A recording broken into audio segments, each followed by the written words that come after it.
memiliki kepercayaan akan hal-hal berbau tahayul. Pada suatu masa, Christian Dior akan kehilangan seluruh harta bendanya. Hai teman-teman, perkenalkan, aku Fendi. Welcome back to my channel, Fendi Fashion Flash. Di sini aku bakalan ngomongin all things about fashion, sejarah, berita, dan tak ketinggalan bumbu-bumbu gosip. Selamat datang buat kamu yang baru pertama kali join di channel aku ini. Dan terima kasih banyak buat kamu yang datang dari TikTok. Dan kalau kamu belum follow TikTok aku di Fendi Fashion Blog, please follow. Karena di situ aku biasanya bakalan ngasih tips-tips fashion yang sesuai dengan kebutuhan kamu. Di minggu ini aku bakalan ngomongin tentang sebuah rumah mode kenamaan asal Prancis, Dior.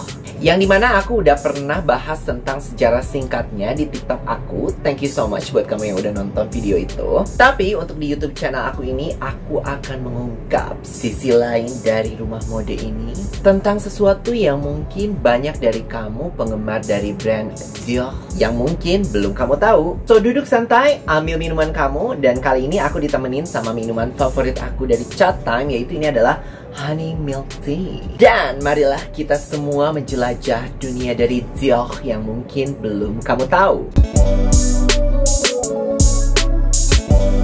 Banyak kebudayaan serta tradisi di Indonesia yang masih berakar pada wejangan-wejangan serta ritual yang diturunkan secara turun-temurun. Masih banyak juga masyarakat di Indonesia yang menganggap bahwa suatu benda tertentu memiliki kekuatan, bahkan dianggap keramat. Bahkan untuk tradisi yang masih sering aku temui, adanya sekelompok masyarakat yang menentukan hari-hari baik berdasarkan perhitungan weton seseorang. So, demi menghargai adat istiadat dan kepercayaan dari masing-masing daerah di Indonesia, di sini aku nggak akan sok tahu dengan sok-sok menjelaskan, karena sejujurnya aku juga kurang banyak tahu. So, kalau misalnya di antara kamu ada yang tinggal di sebuah daerah tertentu di Indonesia dan masih menemui banyak tentang ritual, adat istiadat yang masih dipercaya hingga kini, boleh langsung di komen di bawah supaya kita semua juga saling tahu. Dan ternyata nggak cuma di Indonesia aja, ternyata kepercayaan tersebut ada juga di belahan dunia bagian lain, salah satunya di negara Prancis yang masih dipercaya serta dipraktikkan, salah satunya oleh perancang kenamaan asal Prancis, Monsieur Christian Dior. Pria kelahiran 21 Januari 1905 di Gronville, Prancis ini memiliki kepercayaan akan hal-hal berbau tahayul. Jadi bisa dikatakan beliau ini merupakan orang yang superstitious. Superstition adalah tahayul dan superstitious adalah orang yang memiliki sifat percaya akan tahayul. Rumah mode yang kini menjadi salah satu rumah mode terdepan dan salah satu yang terbesar di dunia ini, bisa dibilang didirikan dengan tuntunan oleh seorang peramal kenamaan bernama Madame de la Haye. Semua ini bermula ketika Christian Dior masih berusia 14 tahun saat untuk pertama kalinya bertemu dengan seorang peramal yang meramalkan bahwa pada suatu masa Christian Dior akan kehilangan seluruh harta bendanya. Namun, ia juga mengatakan bahwa Christian Dior akan menemukan jalan menuju gerbang kesuksesan melalui kaum perempuan. Mungkin ini adalah salah satu alasan kenapa aku nggak gitu suka sama yang namanya ramalan kali ya. Bukan apa-apa, tapi aku percaya kalau sebagian orang itu diberi karunia oleh Yang Maha Kuasa ini, bahwa mereka bisa melihat yang namanya masa depan. Tapi aku sendiri merasa lebih memilih untuk yang namanya kehidupan itu menjadi sebuah misteri. Kenapa? Karena aku ngerasa kalau yang namanya takdir itu lebih cenderung fleksibel gitu loh. Kayak kita ada di persimpangan jalan, tergantung kita mau memilih jalan A atau jalan B, yang dimana masing-masing jalan tersebut akan menghasilkan dua cerita yang berbeda. Cuma kalau kita udah dikasih kayak kata-kata gitu ya sama orang yang bisa melihat ke masa depan, kalau kamu tuh akan begini, itu tuh gimana kalau misalnya tertanam ya, hal yang seharusnya masih bisa berubah tuh jadi kayak tertanam di dalam pikiran kita, dan akhirnya jadi malah kejadian gitu loh. Aku nggak tahu kalau kamu sendiri gimana, coba kasih komentar di bawah. Sebelum berlanjut, mari kita mengenal sosok dari Christian Dior, anak kedua dari 5 bersaudara yang berasal dari sebuah keluarga tradisional, di mana sang ayah Alexandre Louis Maurice Dior. Ia merupakan seorang usahawan produsen pupuk yang sukses dan juga kaya raya. Dan sang ibu Isabelle Dior. Sejak kecil, Christian Dior sudah menunjukkan minatnya pada dunia seni serta bercita-cita menjadi seorang arsitek. Namun, kedua orang tuanya menuntun Christian Dior untuk mengejar karir sebagai seorang diplomat. Meski begitu, setelah mengenyam pendidikan dari jurusan ilmu politik dan lulus pada tahun 1928, namun Christian Dior bersikuku untuk tetap membuka sebuah galeri seni kecil dengan bantuan pinjaman uang dari sang ayah. So, aku baru pasang indoor lighting karena hari sudah semakin gelap dan aku nggak bisa lagi pakai cahaya matahari. Dan terus ini tadi aku lagi berusaha ngeblend eyeshadow warna hitamnya dengan palette baru. Ini dari Beauty Glaze yang reversal palette. Dan ini super duper pigmented banget. Aku hampir kayak bingung gimana cara ngeblendnya. But I'm trying, okay? So, bear with me. By the way, aku pakai warna sand ini untuk ngeblend warna eyeshadow hitam aku. In case you're wondering. So, kembali ke cerita Christian Dior yang membuka galeri seni kecil dengan bantuan uang dari sang ayah. Tapi dengan satu syarat, sang ayah tidak menginginkan Christian Dior untuk membawa atribusi nama keluarga apapun untuk urusan yang berbau seni. Biasalah ya, beberapa orang tua gitu ya, kadang-kadang suka kayak, no, jangan bawa-bawa ini, oke, kamu nggak boleh ini, kamu nggak boleh itu. Sampai akhirnya anaknya sukses, baru deh kayak, yeah, that's my son, that's my daughter. Tapi aku nggak ngomongin mama aku ya, dia sangat-sangat supportive. So, love you mom. Meski masih berskala kecil, galeri Christian Dior sudah dapat membawa nama-nama besar seperti Georges Braque, Pablo Picasso, Jean Cocteau, hingga Max Jacob. Berselang 3 tahun kemudian, galeri seni yang masih berusia seumur jagung tersebut terpaksa harus ditutup. Di mana hal tersebut diikuti dengan serangkaian peristiwa pilu, di antaranya kematian sang saudara dan juga ibu dari Christian Dior. Tak hanya sampai di situ, perusahaan sang ayah juga turut anjlok. Diakibatkan The Great Depression atau krisis moneter secara global. Yang tentu saja serangkaian kejadian ini memengaruhi kondisi ekonomi keluarga Dior secara keseluruhan.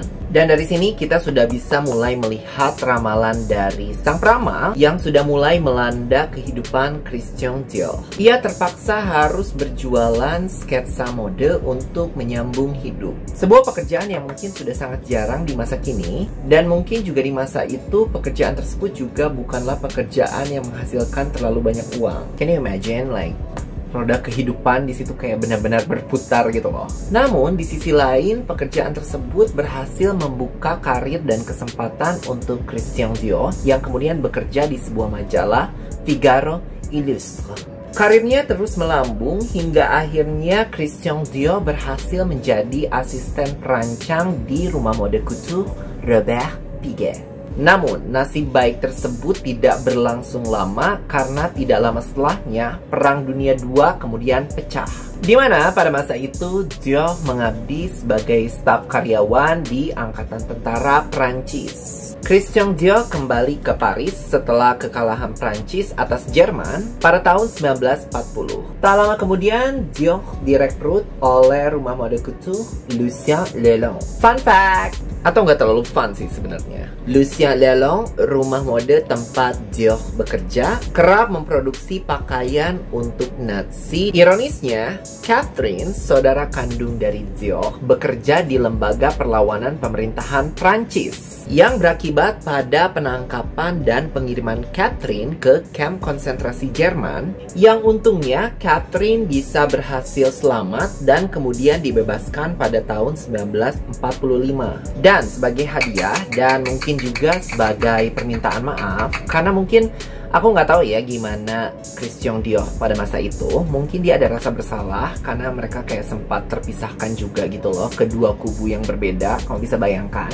Christian Dior memberikan tribut kepada Catherine dengan meluncurkan parfum Miss Dior pada tahun 1947. Loh, kau udah bikin parfum aja? Bukannya tadi dia masih kerja di orang lain ya? Nah, pada tahun 1946, Christian Dior bertemu dengan Marcel Boussac. Dia adalah seorang pengusaha dan juga salah satu orang terkaya di Prancis pada masa itu. Aku nggak terlalu banyak riset tentang dia, tapi yang pasti mungkin dia adalah kayak versi zaman dulunya Bernard Arnault, ketua dari LVMH saat ini. Yang pasti orang kaya banget deh. Christian Dior diundang untuk diprospek, di mana ia ditawari pekerjaan untuk menjadi perancang bagi rumah mode kawakan Philippe et Gaston yang berdiri pada tahun 1925. Namun, ia menolak mentah-mentah tawaran tersebut dan lebih memilih untuk membuka rumah modenya sendiri. Yang untungnya, Monsieur Boussac ini berbaik hati. Mungkin bukan berbaik hati kali ya. Dia kan seorang pebisnis.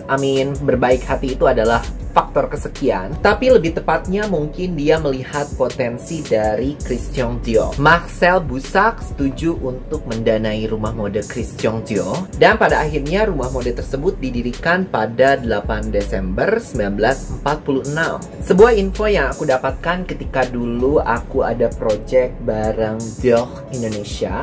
Aku diceritain sama seorang sales assistant yang very lovely and super nice. So buat kamu yang kayak terintimidasi gitu loh buat datang ke butik luxury kayak gitu, nggak usah khawatir. Khususnya untuk Dior, dimana semua sales assistantnya tuh kayak benar-benar welcoming gitu loh. Walaupun waktu itu aku nggak beli dan kayak aku sempat beberapa kali ke Dior.